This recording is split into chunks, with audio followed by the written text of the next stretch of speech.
Welcome to another edition of CPG Insiders. I'm your host, Mark Young, co-host, Justin Gerard. Justin. Well, folks, what we're going to talk about today, because we've had some of these conversations. So if you ever wonder where do the ideas come from for these shows, they come from conversations that we had this week with clients. Most of the time. Yeah, that's where they come from, because it's like, okay, 3 people have asked about this today. There's probably other people that want to know about this. Right. So let's go have that conversation. So the conversation we're going to have today is about seasonal. Now, when we say seasonal, I think people's minds immediately go to Christmas. But there are many seasons in retail. Yes. Okay, I'm going to give you some examples. Seasons in retail. Super Bowl is a retail season. Mm-hmm. Valentine's Day is a retail season. Memorial Day is a season. 4th of July is a season. Labor Day, Halloween, Thanksgiving, Christmas, New Year's. And then you just have seasonal. So when I say seasonal, we're thinking stuff like sun care or hand warmers. So when we say seasonal, all of these different things can be seasonal, but what we're really talking about is in and out retail. Right. So we're not talking about how to strategize for your product in different seasons. We're literally talking about in and out opportunities and how those are managed and how those are obtained. Right. And we have to keep in mind that sometimes we might have SKUs that are year-round SKUs, but we also have another product in our product line that makes a good seasonal. I'm going to give you an example. We're working with a company called Mayfair right now. Mm-hmm. And Mayfair makes candies and cookies and biscuits and things like that. So they have a heart-shaped cookie that comes in a red gift box. So we're pitching that to Walmart as a seasonal in and out for Valentine's Day. Mm-hmm. So here's the cookies, and we'll put it in a tin, and so on and so forth. So when you're dealing with the seasonal stuff, you have to look at when is the buyer buying for the season? How do you inventory for the season? So for instance, it is Christmas right now. We're in the Christmas season as we record this. Christmas 26 is being bought now and will be bought between, now and March. Yeah. I mean, there aren't any retailers after March that are going to be thinking about Christmas. It's done. It's planned. We're ready to go. Right. So this is the time you should be doing a Christmas deal. Yes. Now, keep in mind, in and out business is a different business.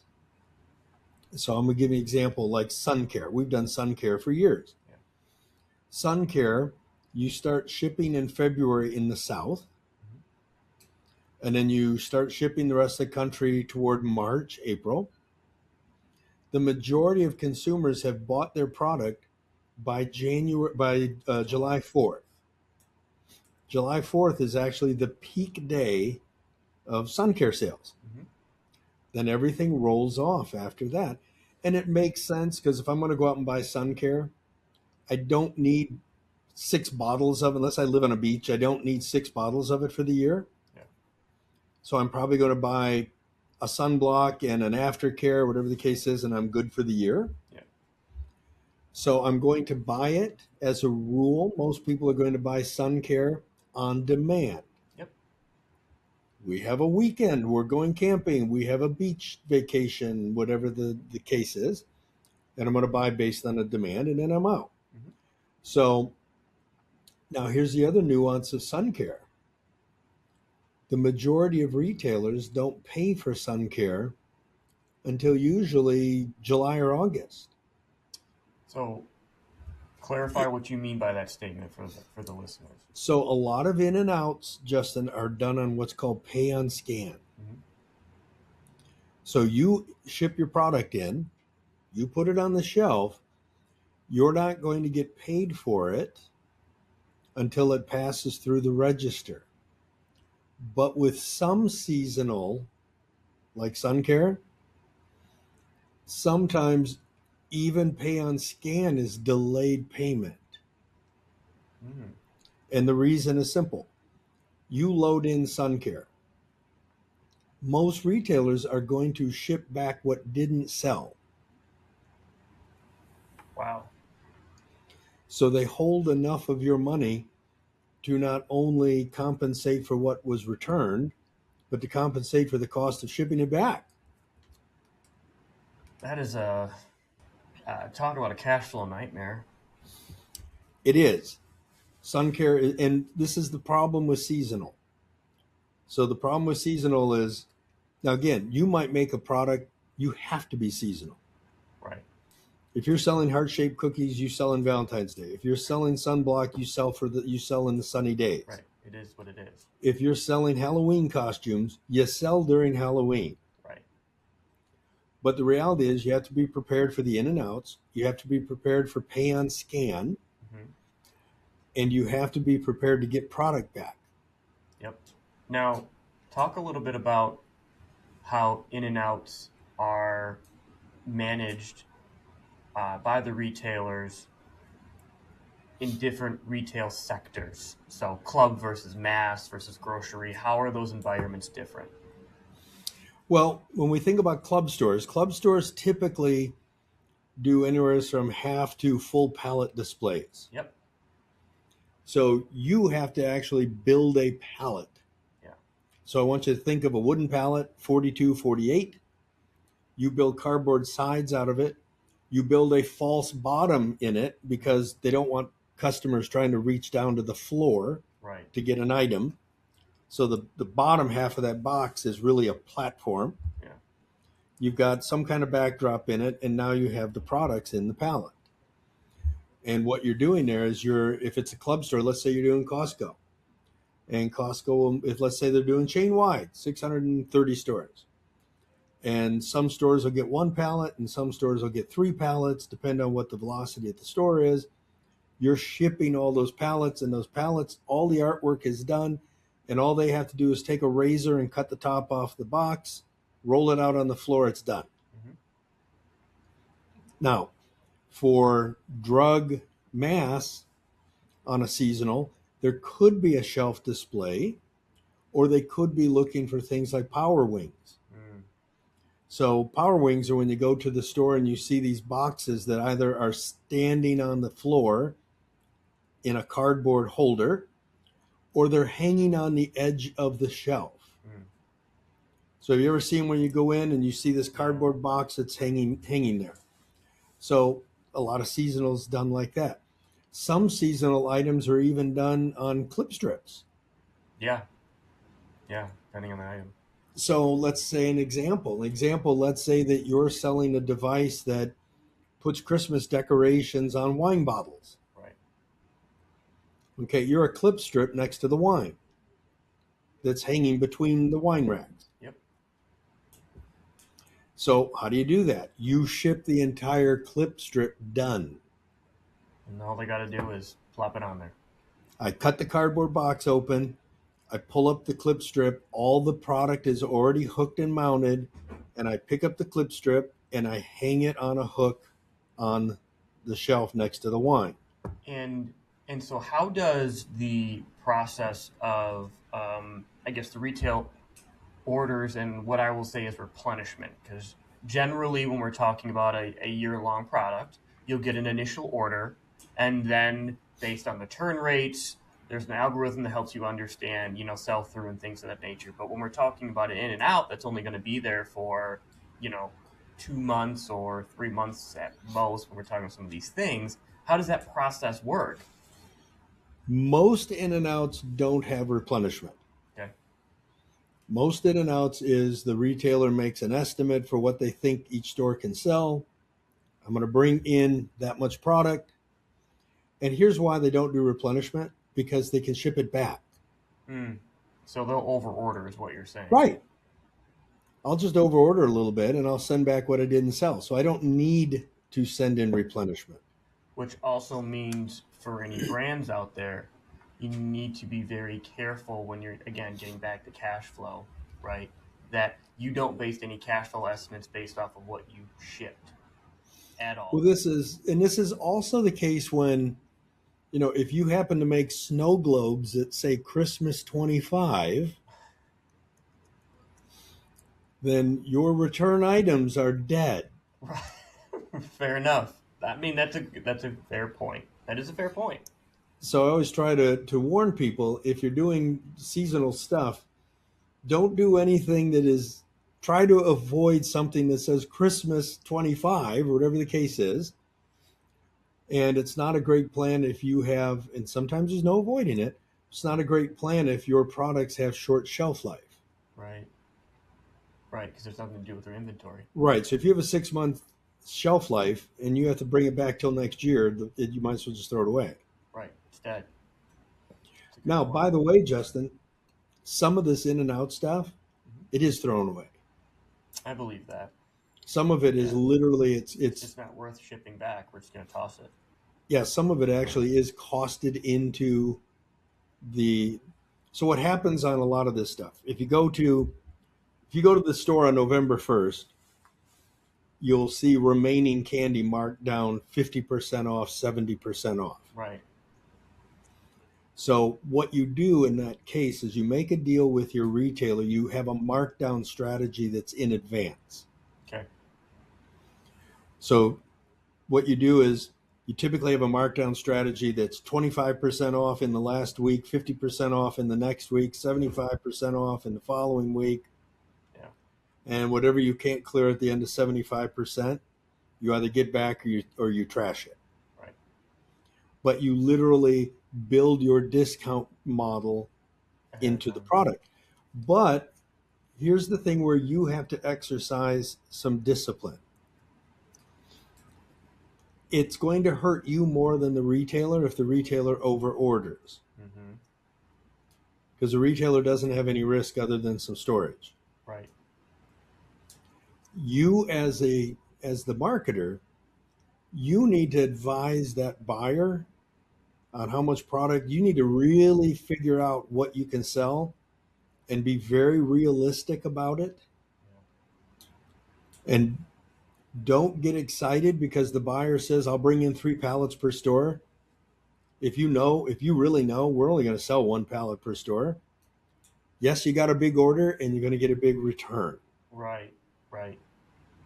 That's smart. So you really need to understand your business before you go jumping into these. Very much so. Ideally, to me, is that you model your seasonal business so that the faster moving stores are out, and the slower moving stores have no more than 5 or 10% of what you ship. Yeah. No, that makes sense. So I'm doing Walgreens. I've got 8,000 stores. 4,000 of my stores are out of product. 2,000 of the stores have a few random pieces, and the last 2,000 stores, have 4 pieces each or something. Yeah. And now I can handle that. I'm not getting killed unless I'm selling Christmas snow globes with Christmas 25. Right. Then, you better hope you sell them. So think about this. Think about how much work the calendar people have to do. Oh my gosh. I can't even. Because that's a thing, right? That's a business. That's a thing, and I don't want to think about that. That's too much. So, I mean, the calendar, think about how much product they throw away. Right. It's got to be insane. Think about how much product the magazine world throws away. A large portion of magazines in retail stores are thrown out every month. Right. They're just tossed. Now, weeklies, newspapers, all that stuff is disposed of. So it all has to be priced into the game. Now, if you want to know when you should be getting your seasonal pitch together, the easiest thing to do, I think, is to go to ECRM. Yeah. Go to the ECRM website and look for when your category ECRM meetings happening. Yeah, that makes sense. So there's a Valentine's Day ECRM, there's a Halloween ECRM, there's a Christmas ECRM. Go look and see when is this event holding, Yeah.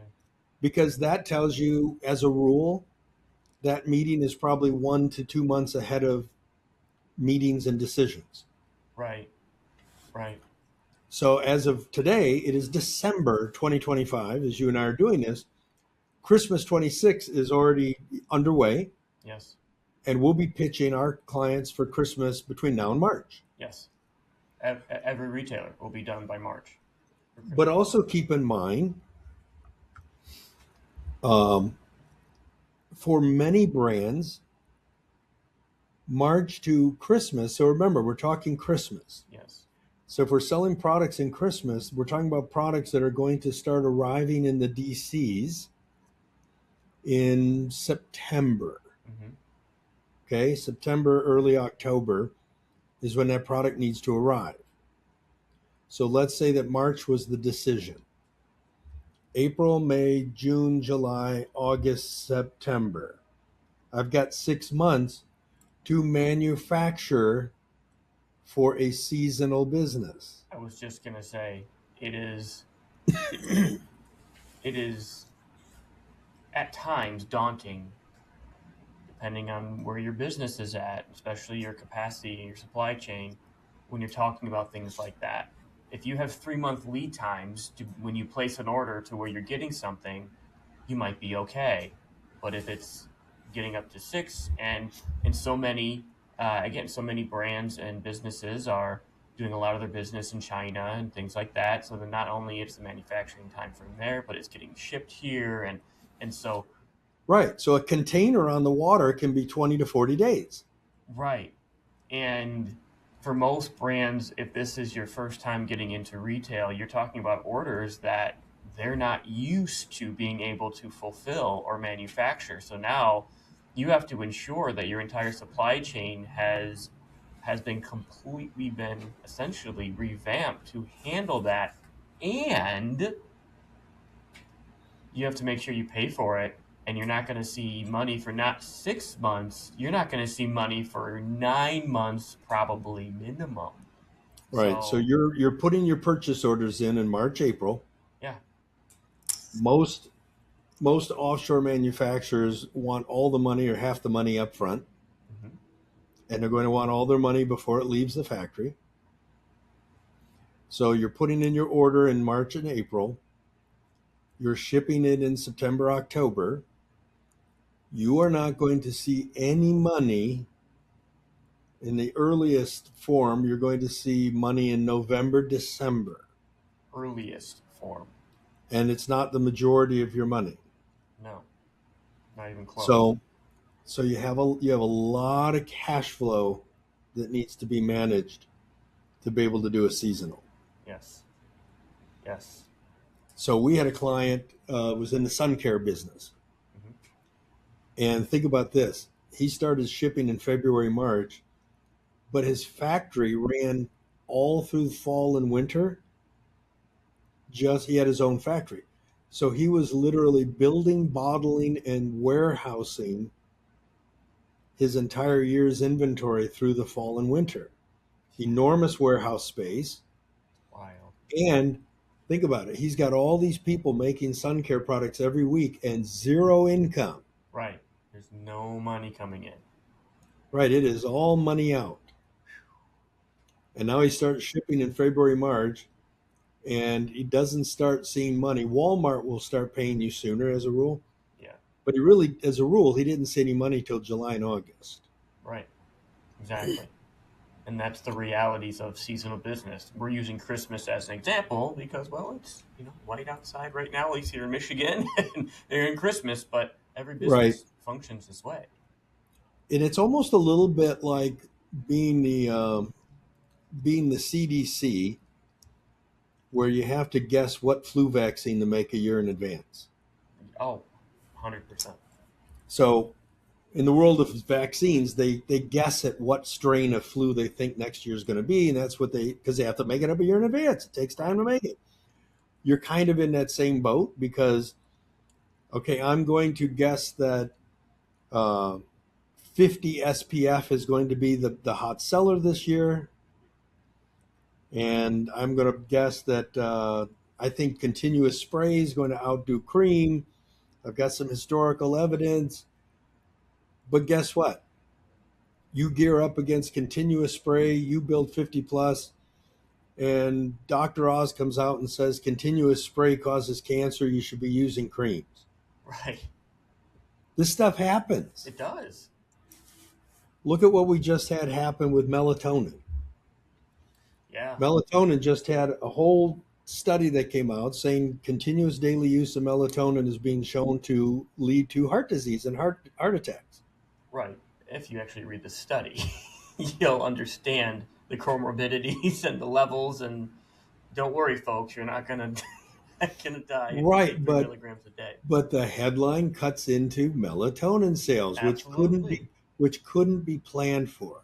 Right. Most people don't read past the headline, so there's nothing you can do as a business. So it's funny. I wrote a book years ago, which was called Future You, and in the book, I talk about how to do future planning.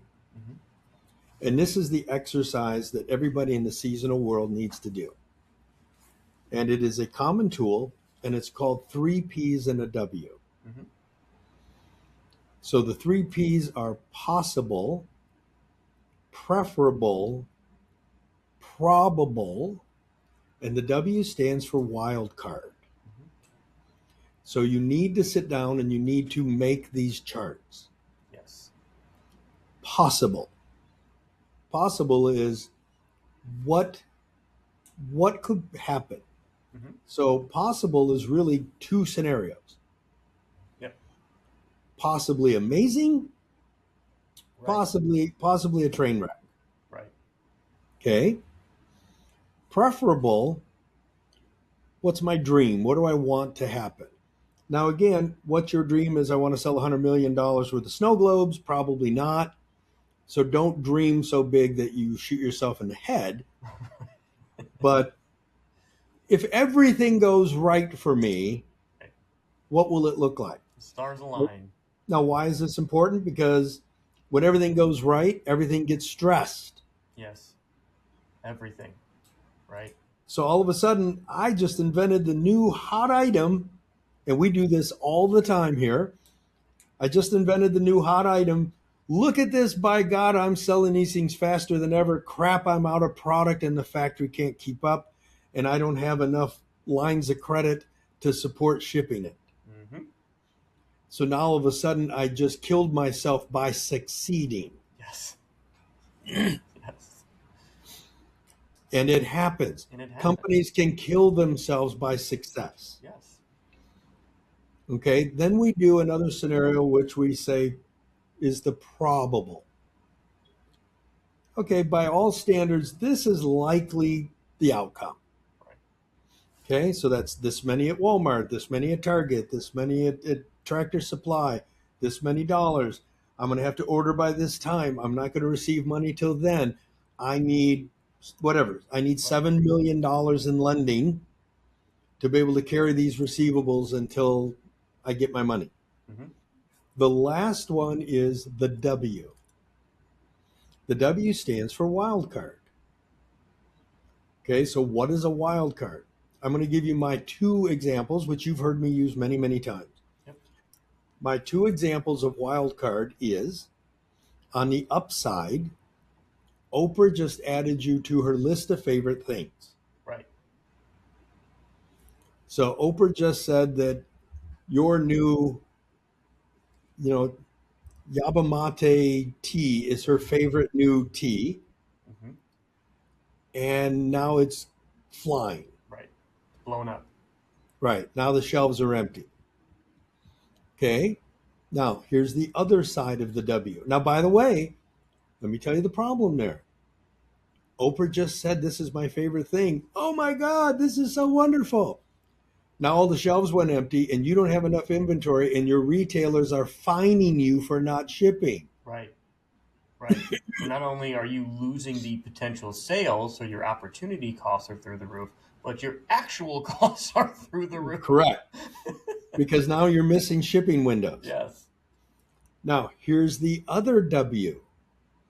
You came to work today and there was a 60 Minutes crew in your lobby. Mm-hmm. and you walk through the door and somebody sticks a microphone in your face and says, "So is it true melatonin gives everybody heart attacks?" Right. And you're the melatonin company. That's a good day. So now, how do you plan for that day? Right. I'm going to give people an example of that. Greg Renker had that day. I know you tell the story a lot. Yeah, so Greg Renker is a direct response guy. He's an amazing direct response guy. And you all know him for Proactive Solution. Mhm. Billions and billions of dollars in sales. Greg did a product called the Ab Roller. So it was a piece of metal piping bent in like two weird hooks with a couple of cushions for your elbows and your head. Yep. And you laid on the floor and you put your elbows and your head in it And then you did and you this. did crunches. Yep.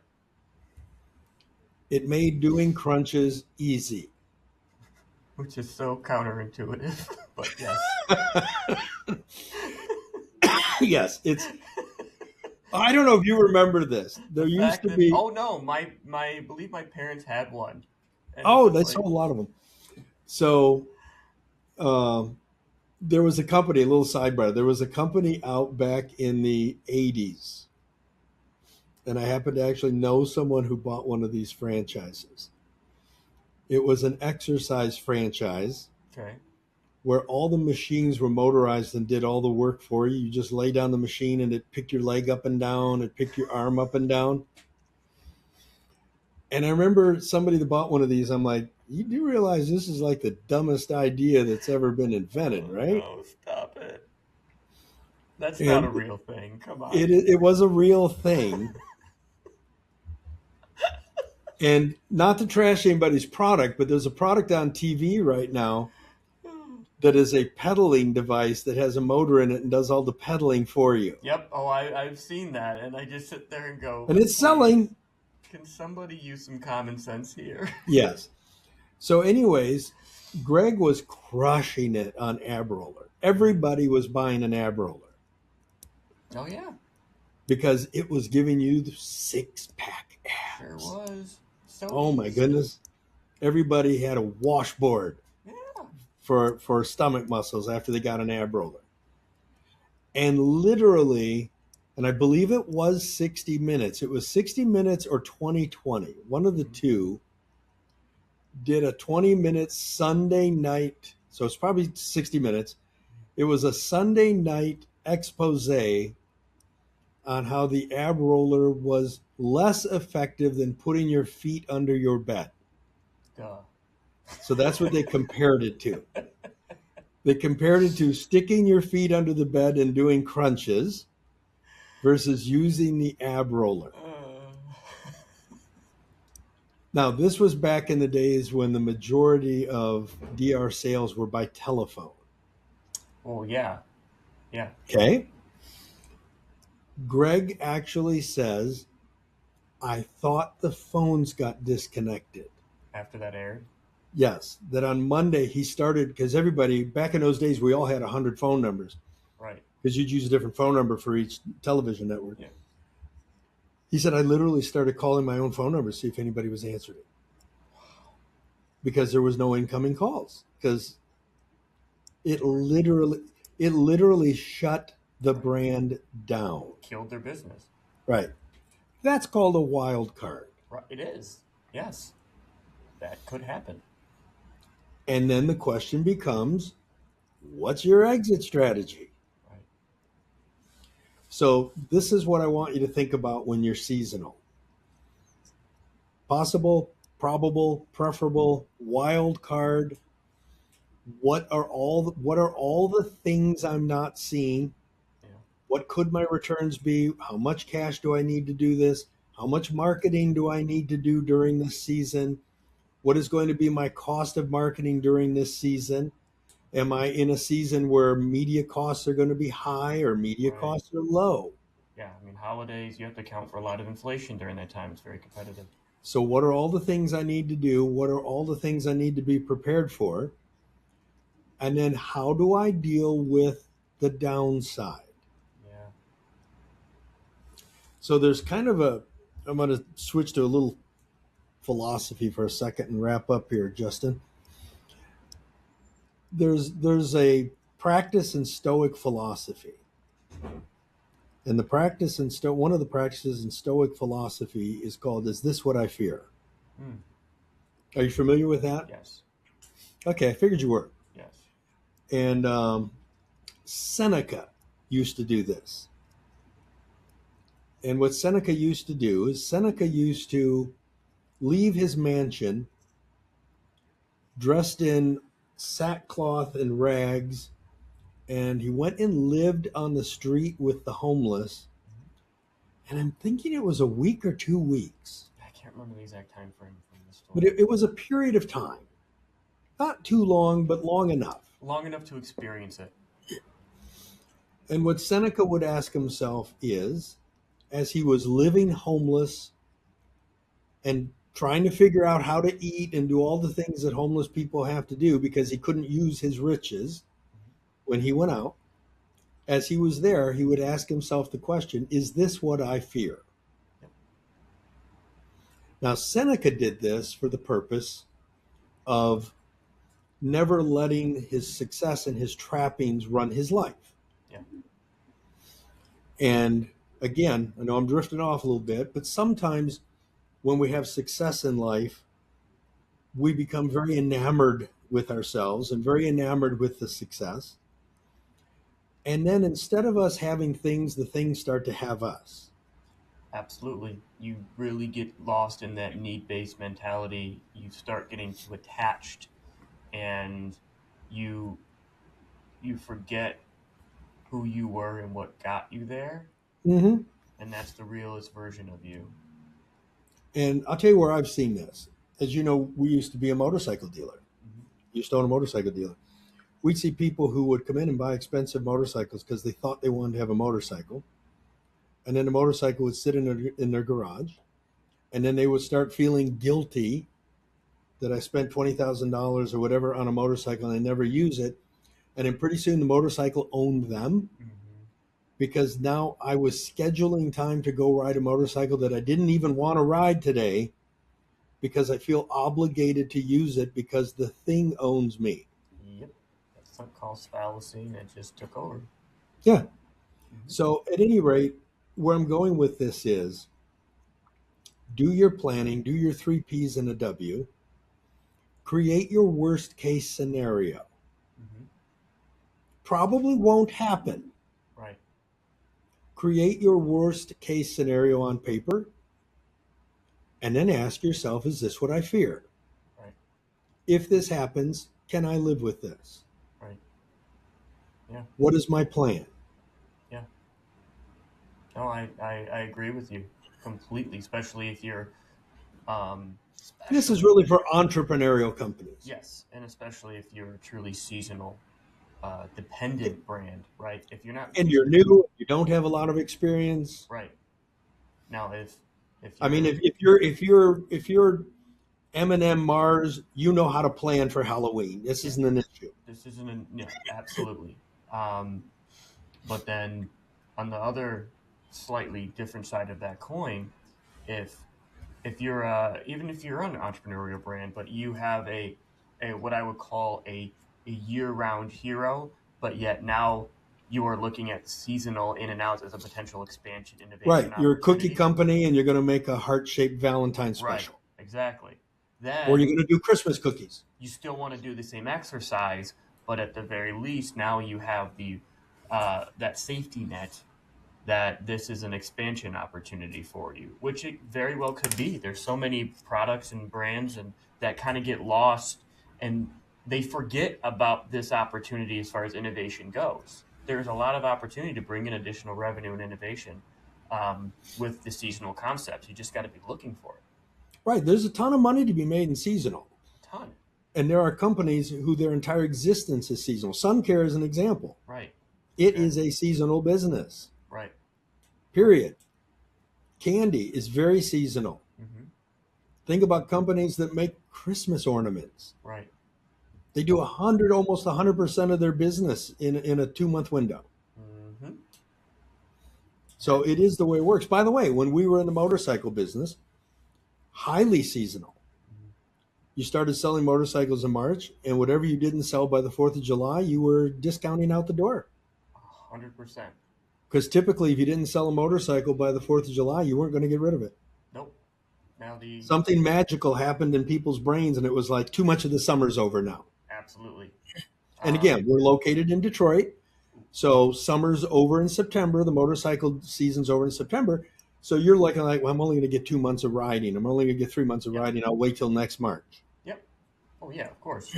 Now, the last thing I'll bring up quickly here is that, because this is something we have accomplished, is if you are not in a truly seasonal category, we'll use sun care as an example, that it's very hard to break.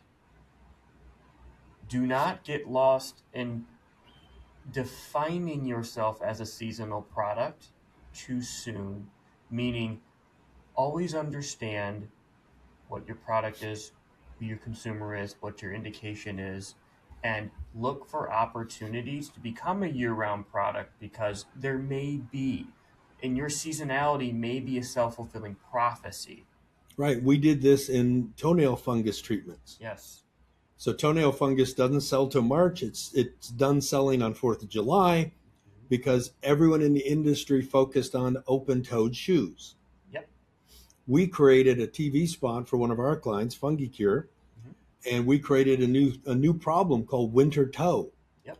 Where we told people, your ugly toenails in the spring actually happened wearing cold, wet boots. Yep. So start treating it now. And our client became number one in the category in a week. We did the same thing in nausea, right? Absolutely. It was a cold and flu season. That was it. That's all we really sold. So that's when we focused, and we completely flipped that on its head. Because turned it into indulgent holidays. Right. So look for other ways to sell it. I was going to tell you, in the motorcycle business, year-round staffing was 35 to 40 people, but spring and summer staffing was 80. Yeah. So think about, you had to go out and find 40 people. That's wild. So this is part of how the industry works. Anyways, any last thoughts on this, Justin? No, not at all. We thought it would be a great time because of the, where we're at. And we have so many brands right now that we're talking to that are coming to us that are bringing up this topic of seasonality. And so we just wanted to really dig into the timing, the cost, everything you must consider and think about if this is an opportunity you're looking forward to. We hope that this brought you a lot of value and gave you a lot to think about. And of course, we're always available to help you answer any of these questions, and especially a lot of the items that we discussed today. The best individuals to really clear this for you are great brokers. If you have a question for us, you can find us at jekyllhydelabs.com or cpginsiders.com. We're always willing to talk to people. We love entrepreneurs, always willing to try to talk. Sometimes it might take a couple weeks to get a date, but we're going to be there. And other than that, if you like today's podcast, please go and give us a 5-star review. And if you're not subscribed, hit the little subscribe button, and then you'll get every episode. Absolutely. Other than that, I think, is this our last show for the year, Justin? I was just going to say, this is going to be our last show for the year. So for all of our listeners, we'll be back in January, but we're gonna take some time for the holidays. So I hope everybody has a great holiday and New Year, and we'll see you, in 2026. We'll see you then. If you're looking to greatly increase sales on your CPG product, don't hesitate to contact us at Jekyll & Hyde Advertising and Marketing. By the way, the only advertising agency with a guaranteed result. Just go to jekyllhydeagency.com or feel free to give us a call at 800-500-4210.